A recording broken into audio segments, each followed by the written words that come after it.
Have you been in a relationship with a Thai person, or have you had close friendships with a Thai person that have gone wrong?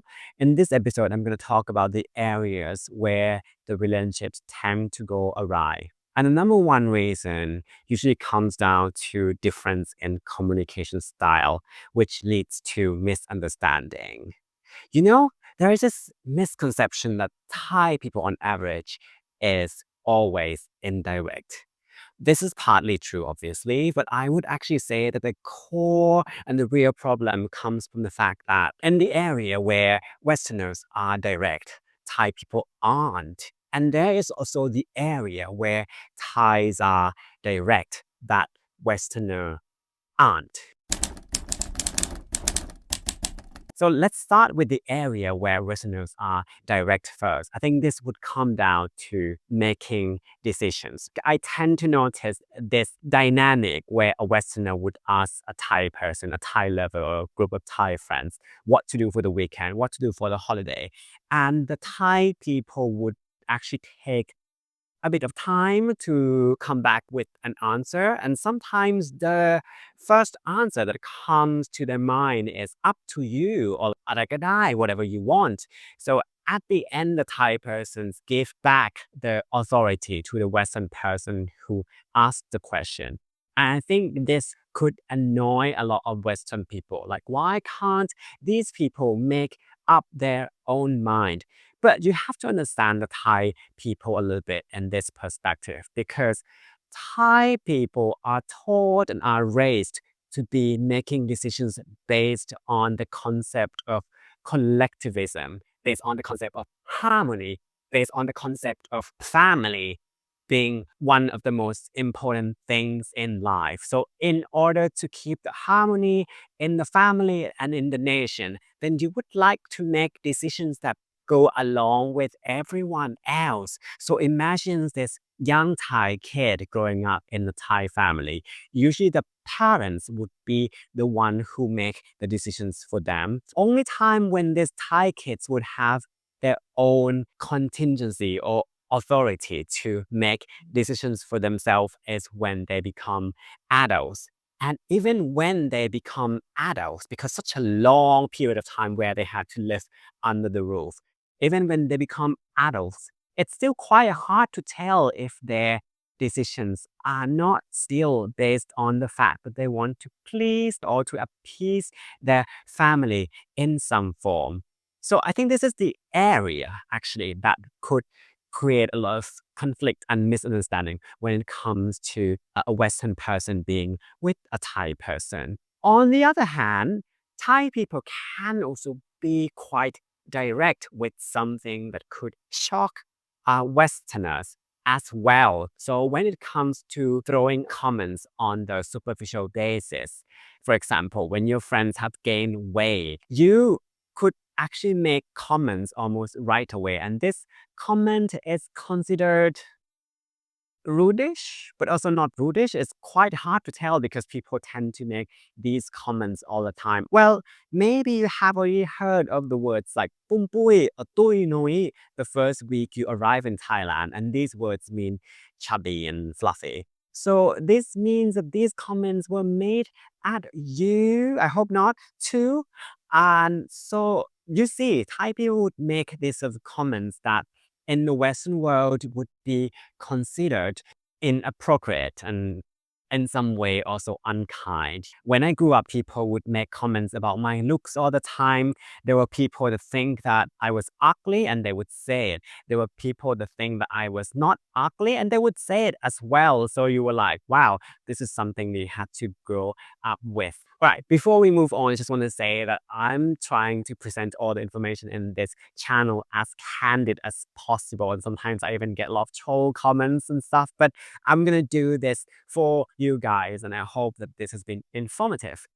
And if you would like to support my channel, then you can do so in Buy Me a Coffee. Thank you so much. And don't forget to click the like button, subscribe, and leave any comments that you have in mind as well. The other area where Thai people can be blunt shockingly is when they want to ask someone to do something, especially that someone who is in the same level of social hierarchy. Obviously, Thailand has this social hierarchy going on. So if someone is in the higher in the social ladder, you would not get to mingle with them as much. You would be politely asking them to do something. But when it comes to people that are in the same generation, the way that people ask for help is, can I do that? So let's say I'm getting warm in a cafe. So I would ask the barista, can I turn on the AC? Or can you turn on the AC? This may sound like a typical request, but when you think about it, in an Anglo-Saxon culture, the way that you frame the question would be more like, would you mind turning on the AC? Would you mind this? Would you mind that? And when you compare can I to would you mind, you can see that can I is actually more direct, and would you mind is actually way less direct, but at the same time carry this passive aggression, because if you actually mind doing something, then you have to say, yes, I mind and I won't be doing it. So yeah, imagine a situation where a Westerner is asking a Thai person, would you mind opening the window? And actually the Thai person wouldn't mind at all, but the English is a bit lacking on the Thai side. So the Thai person might say, yes, and then go open the window. The second area where confusion could take place in a Thai-Western relationship is the fact that our language of love tends to be quite different. So if you grow up Thai, you know that you don't actually hug your parents or your friends so much. Physical affection can be frowned upon, especially in public. Also, people don't use the word of affection or showing love through words as much. So in the Western world, touching, physical touch is quite the norm, depending on where you're from. And in certain cultures, showing love through words are also quite common.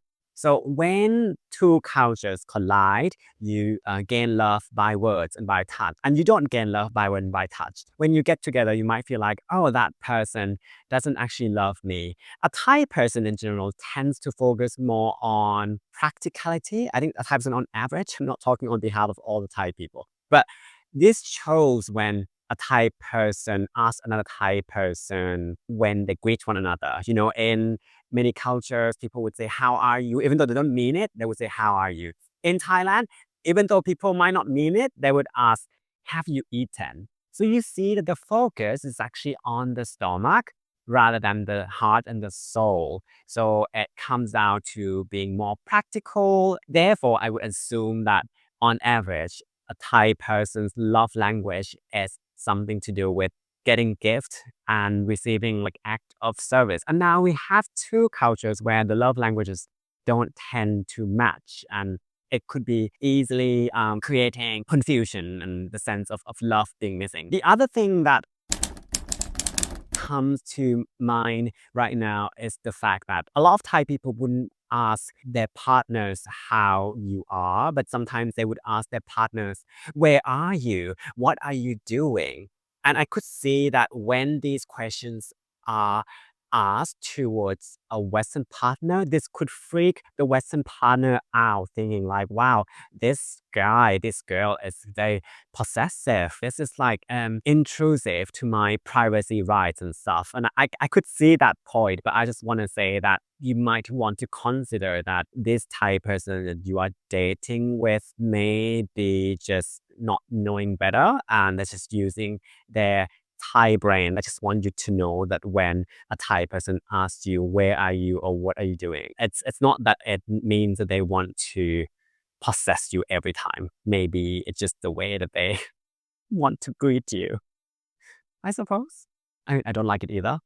The next thing that could be a problem when it comes to having a smooth relationship is the fact that